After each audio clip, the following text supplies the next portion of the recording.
নমস্কার বন্ধুরা, কেমন আছেন সকলে? চলে এলাম আর একটা আনবক্সিং ভিডিও নিয়ে। আজকেরটাও ট্রাইপড আনবক্সিং। চলুন দেখা যাক। তবে আজকে যেটা অর্ডার করেছি, আগের দিনেরটা ছিল ফ্লিপকার্ট থেকে, যেটার এক্সপিরিয়েন্স একদমই ভালো ছিল না।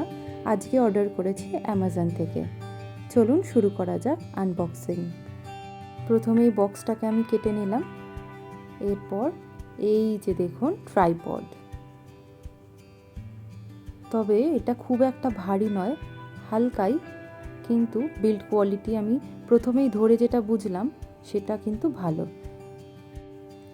একটু শক্ত ছিল, আমার প্রায় কষ্টই হচ্ছিল এটাকে এক্সপ্যান্ড করতে, কারণ নতুন তো সেই কারণে। এই যে মোবাইল হোল্ডার, এটা তার উপরে স্ক্রিউ লাগানো আছে, সেটার সাহায্যে মোবাইল হোল্ডারটা আমি অ্যাটাচ করে দিলাম। এই যে কিগুলো আমি খুলে নিচ্ছি আস্তে আস্তে, কতটা উপরে ওঠানো যায় সেটা। এটা কিন্তু 7 ফিটের একটা ট্রাইপড ছিল।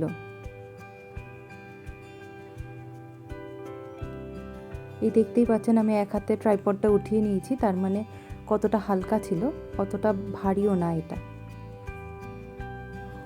এই দেখুন, এটা একটা রোটেশনাল হেডও দিয়েছে, যেখানে আপনি ফোনটাকে অ্যাটাচ করতে পারবেন।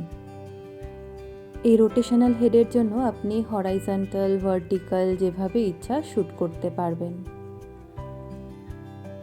আর এই মোবাইল স্ট্যান্ডটাও কতটা ফ্লেক্সিবল সেটাও আমি চেক করে নিচ্ছি।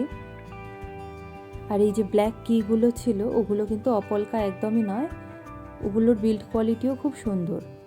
আপনি এটাতে হরাইজন্টাল, ভার্টিক্যাল শ্যুট তো করতেই পারবেন, তবে আর একটা বৈশিষ্ট্য হচ্ছে আপনি এটাকে ওভারহেডও শ্যুট করতে পারবেন। আপনাদের যদি এই ভিডিওটি ভালো লেগে থাকে তাহলে একটা লাইক, কমেন্ট আর সাবস্ক্রাইব করে যাবেন। আজকের জন্য এইটুকুই, আবার আসবো নতুন ভিডিও নিয়ে।